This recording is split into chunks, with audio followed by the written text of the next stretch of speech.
우리 마태복음 5장 5절만 보죠. 1절부터 5절까지 계속 읽었는데 오늘은 5절만 한번 보도록 하겠습니다. 히타 꺼도 되지 않을까 싶긴 한데, 그렇죠? 저만 더운 건 아니죠? 마태복음 5장 5절 우리 같이 한번 읽겠습니다. 자, 시작. 온유한 자는 복이 있나니 저희가 땅을 기업으로 받을 것이며. 아멘.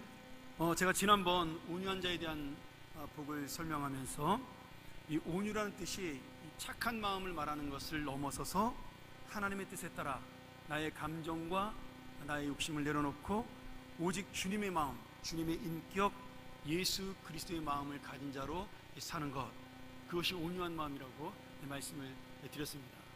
그러니까 조금 성격이 못되고 급하고 다혈질인 사람, 이런 분도 온유한 마음을 가질 수가 있는 겁니다. 이 온유한 마음은 타고난 성품이 아니라 뭐라 그랬죠? 점점 변화되는 성품이라고 말씀을 드렸습니다. 내 인격이나 기질이 아니었음에도 불구하고 성령님께서 내 마음속에 들어와서 나를 다스려서 내가 점점 성숙해지는 성품이 온유함입니다. 그래서 우리가 이 착한 것과 변해가는 온유함을 구별할 수 있어야 되는 거죠. 여러분, 착한 사람은 예수를 안 믿어도 착합니다. 그런데 악한 사람은, 기질이 악한 사람은 예수를 믿어도 그 악한 기질이 다 사라지지 않습니다. 중요한 건 그 악함이 가리울 만큼 온유한 마음이 내 안에서 자라나서 그것을 언젠가는 덮는다라는 거죠. 사도 바울이 대표적인 사람이죠. 젊었을 때 복음 하나만 바라보면서 엄청나게 성격도 급하고 그리고 자기의 고집이 강했던 사람입니다. 자기를 교회에 소개했던 자기 은인이는 정말 그 신앙의 멘토죠, 바나바가. 근데 그 바나바랑 싸우고 갈라지잖아요. 그것도 고집을 피워서.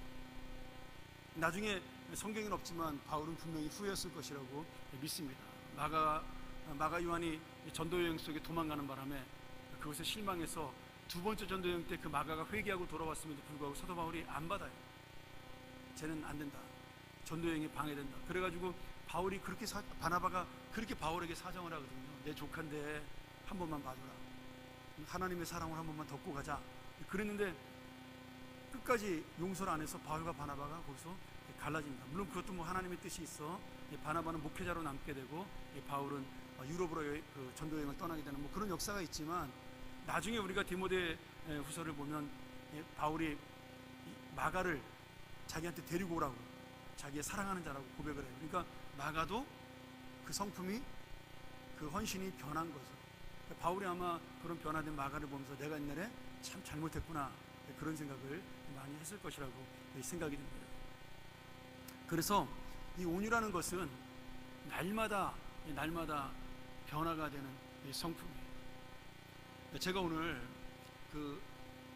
제가 모셨던 원로 목사님 이제 발인 예배를 드리러 갔는데, 이제 끝나고 난 다음에 이제 거기 교인들이 한 30년 만에 만난 교인들이 이제 꽤 있으니까 막 인사를 하시는데, 그 중에 제가 주일학교 유년부 초등부 전사를 할 때 제가 이제 유년부 2년, 초등부 2년 이렇게 하고 청년부라고 해서 가르쳤었는데, 청년들은 다 친구죠. 23살짜리가 청년들하고 같이 가르쳤으니까.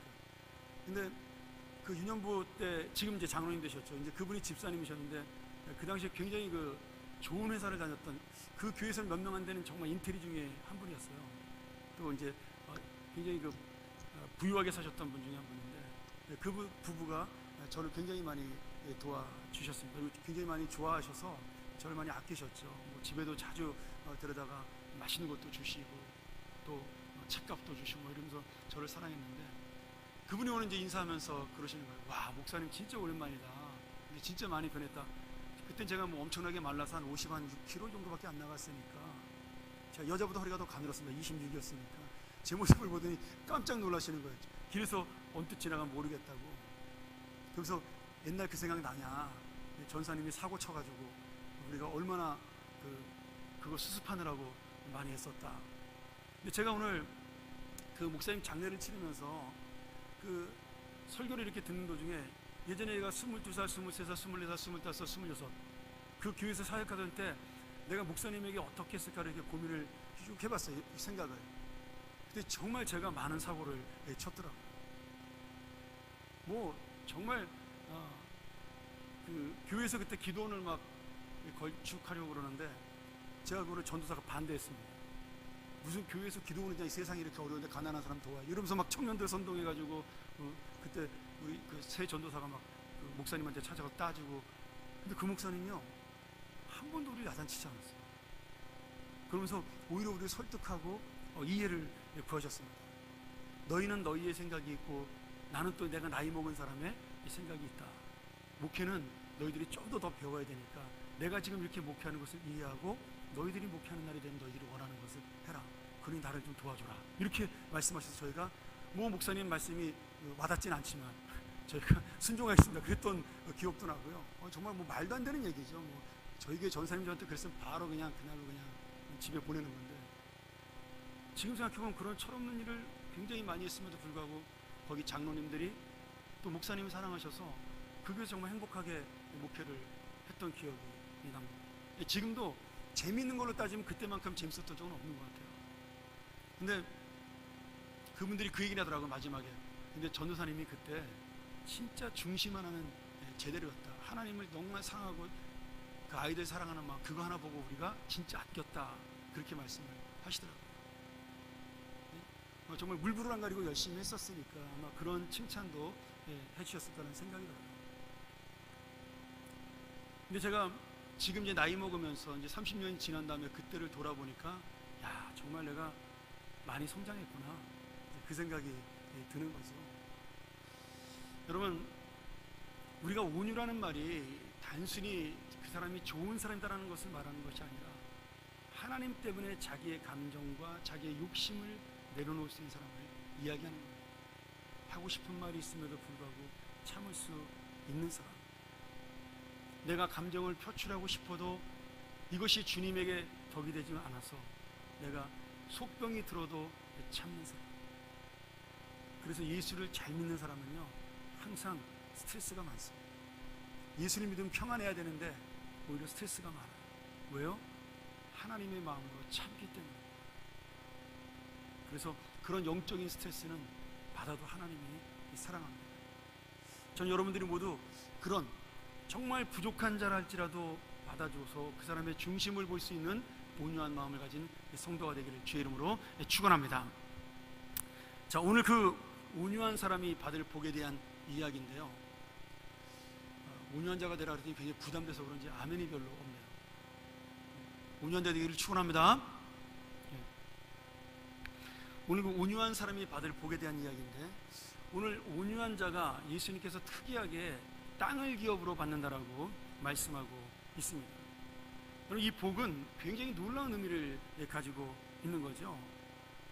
온유한 사람은 자기의 감정이나 욕심을 드러내지 않고 희생하는 마음을 가지고 살기 때문에 이 세상에서 매일같이 손해보고 사는 사람이에요. 자기의 이익을 찾지 않고 날마다 손해보고 희생하는 사람이기 때문에 실제로는 이 세상에서 바보라는 소리를 들을 수 있는 그러한 사람입니다. 그래서 온유한 사람은 땅을 차지하는 것이 아니라 땅을 빼앗기는 사람이에요. 대표적인 사람이 이삭이죠. 우물을 팔 때마다 빼앗겼잖아요. 바보처럼. 여러분, 힘이 없어 빼앗긴 것이 아닙니다. 하나님이 더 좋은 것을 주실 줄 알기 때문에 그것을 양보한 겁니다. 그러니까 나중에는 그 사람들이 달라 소리도 나는데 하나 더 주잖아요. 야, 하나 더 가져, 괜찮아. 그들이 알아서 찾아와서 우리가 잘못했다고 다 돌려주겠다고, 그리고 우리랑 평화롭게 지내자고. 자꾸 양보해도 자꾸 우물을 파내니까 얘네들 마음속에 두려움이 생긴 거예요. 쟤는 뭐야 도대체, 뭐가 있길래 쟤는 우린 평생에 한 번 파도 나올까 말까 우물이 팔 때마다 터지는 거야. 저거 잘못 건드렸다가 정말 하나님한테 우리가 터지겠다. 그래서 그 이삭 앞에 와가지고 우리가 싸우지 말고 잘 지내자고. 언제 이삭이 뭐 싸우자 그랬나요? 자기들이 먼저 시비 걸고 자기들이 먼저 항복하고, 그런 것이 이삭의 인생입니다. 구약에서 가장 온유한 사람 고를 때 이삭과 우리가 보통 모세를 고를 수가 있는데요, 온유한 사람은 이 세상적으로 볼 때는 땅을 차지하는 것이 아니라 오히려 빼앗기는 사람이 온유한 사람입니다. 그런데 지금 주님께서 온유한 사람은 자기의 힘으로 차지할 수 없는 땅을 하나님의 기업으로 주신다라고 말씀하는 거죠. 이 기업이라는 말이 유산이라는 뜻이죠. 이게 클레로노메오라는 헬라어인데 상속자가 되어 유산을 물려받는다, 그런 뜻이 있습니다. 이 기업이란 말 속에 이 상속자가 되어 유산을 물려받는다. 물론 뭐 우리 이윤경 사모님 애들 이름 다 나오네. 온유에다가 뭐 기업에다가 참 좋은 이름 다 그냥 아이들한테 붙였어요. 너무 좋아. 이게 하나님의 상속자라는 의미가 되는 겁니다. 그런데 여러분, 재밌게도 실제로 이 말씀을 약속하신 예수님은요, 이 세상에 살면서 땅을 한 평도 갖지 못하고 죽으신 분이에요. 얼마나 땅이 없었냐면 죽었는데 무덤에 묻힐 땅도 없었어요. 그래서 누구 땅 썼죠? 아리마대 요셉이 자기의 무덤을 빌려줬어요. 예수님 스스로도 그랬어요. 우리 한번 말씀 볼까요? 마태복음 8장 20절 뭐라고 말씀하셨어요? 예수께서 이르시되 여우도 굴이 있고 공중의 새도 거처가 있으되 오직 인자는 머리둘 곳이 없다. 아니, 공중의 새도 자기 새집이 있고 여우도 갈 굴이 있는데 예수님은, 하나님의 아들은 머리둘 곳이 없다라는 거예요. 물론 여기서 꼭 머리둘 곳은 집을 말하는 것만은 아니죠. 내가 이 세상에 의지하고 나를 믿어주는 곳이 없다는 뜻도 되지만, 그러나 실제로 예수님은 죽을 때까지, 아니 죽어서도 땅 한 평 갖지 못한 그런 인생을 살았던 이 사람입니다. 근데 불구하고 예수님은 내가 너희에게 땅을 기업으로 주겠다라고 약속을 하고 있는 거예요.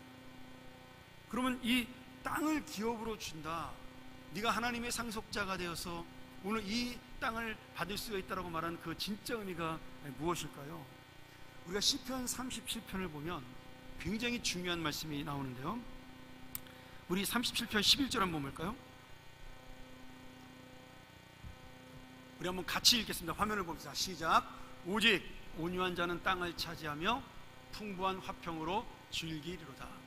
여러분, 이 말씀을 기억하면서 예수님이 온유한 자가 땅을 차지한다라고 말씀하고 있는 겁니다. 여러분, 시편 37편은 정말 좋은 말씀이죠. 다윗이 어려움을 당할 때 하나님에게 따지듯이 기도했던 시입니다. 하나님, 이 땅에 내가 바르게 살고 하나님을 위해 사는데 왜 점점 시간이 갈수록 이 땅의 악인들은 형통하고 잘 되는데 의인은 이렇게 기운이 없고 맨날 고난당하고 힘든가요? 그것을 시편 37편과 반대로 꺾어서 73편, 이 두 편을 가지고 하나님 앞에 어떻게 보면 항의하는 시고요, 어떻게 보면 그 답을 주는 시를 쓴 것이 시편 37편과 73편이에요. 그런데 이 시편 37편에 그 답을 이야기를 하고 있는 거예요. 거기 1절, 2절, 3절에 보면, 거기 보면 악인은 속히 쓰러지고 풀처럼 배임을 당한다라고 그렇게 하나님이 답변하셔요. 그래서 결국은 의인이 잘 된다 그러는데, 그 의인의 잘 되는 결과에 대한 보답이 뭐냐 하면 땅을 차지한다. 첫 번째가. 두 번째는 풍부한 화평으로 즐긴다라는 뜻입니다.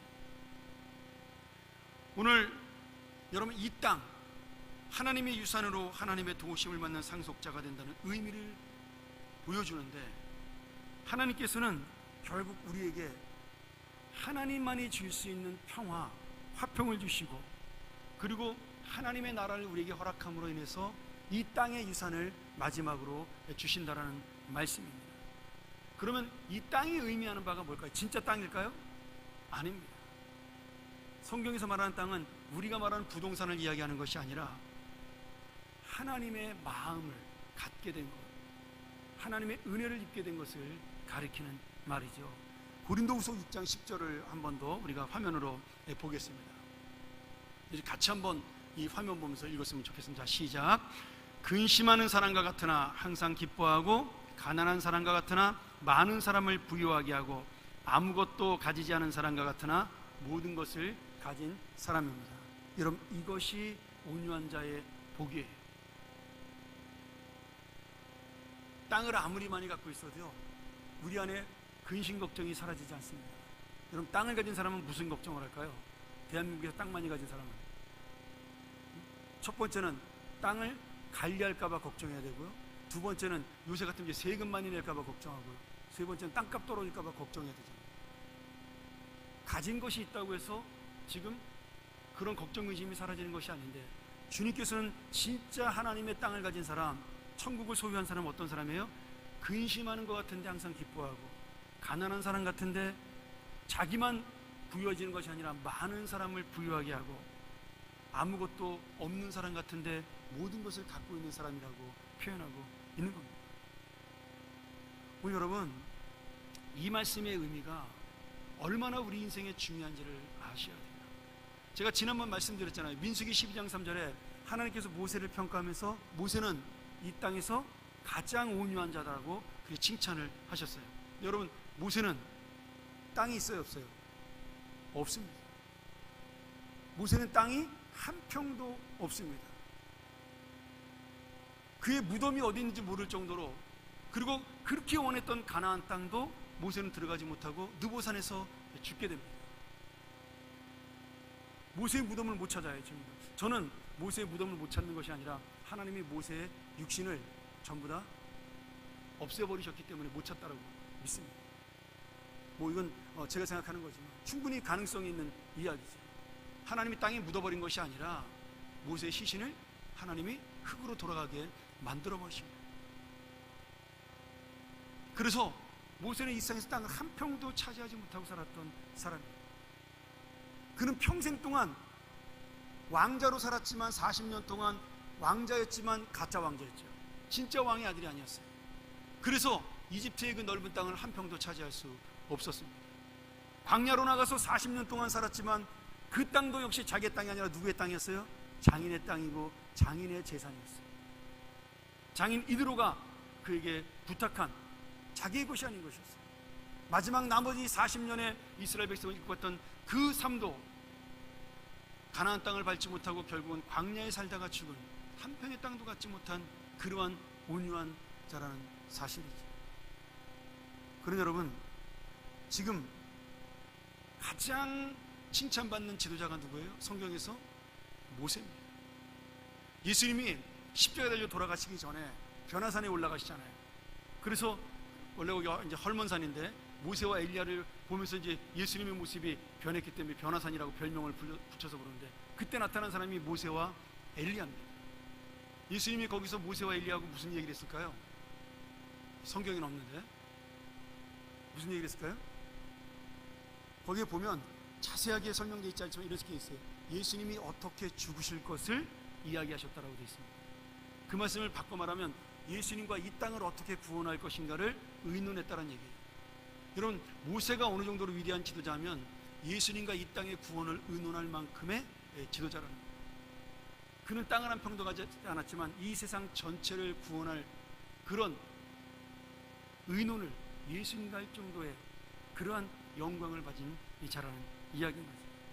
그러니 이 모세의 온유함을 통해서 얼마나 많은 사람들이 영향을 받고 있는 거예요. 아까 말한 시편 37편 11절에 온유한 자들이 땅을 차지하고 풍성한 화평으로 즐거워한다는 그 즐거워한다는 말이요, 혼자서 누리는 평화가 아니라 이웃과 함께 나누는 참된 복, 공동체를 실현하는 평화입니다. 나 혼자 평안한 게 아니라 내가 가는 그 자리가 모든 공동체가 평화로운 거예요. 왜요? 내가 온유한 마음을 품으면요, 그 자리가 평안해집니다.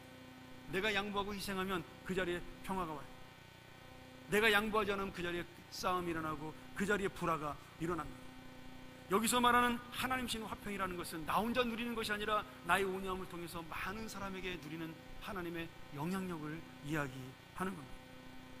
그래서 이 모세나 예수 그리스도나 땅 한 평 갖지 못한 자였지만 이 땅에서 가장 하나님의 큰 영향력을 누렸던 그런 위대한 분으로 우리에게 남겨져 있는 거죠. 여러분, 어떤 인생을 살기를 원하세요? 그래도 난 땅이 더 좋아. 그러면 제가 할 말이 없습니다. 좋은 걸 어떻게 하겠어요? 근데 우리가 그리스도인이라면 가지고 있는 땅을 다 내가 팔을 수는 없는 거지만, 그러나 이왕이면 이제는 이 땅을 늘리는 것도 더 중요하지만 더더욱 중요한 것은 내가 온유한 마음으로 이 땅을 나누는 것이 훨씬 더 중요하다는 사실을 우리가 알 수가 있는 거죠. 제가 좀 땅이 많아서 이런 얘기를 해야 이게 힘이 있는데, 땅도 없는 사람이 이런 얘기하니까 목사님 없으니까 맨날 저런 소리 한다고. 여러분, 그렇지 않습니다. 이스라엘은 농경사회였어요. 농경시대의 땅은 축복을 상징하는 겁니다.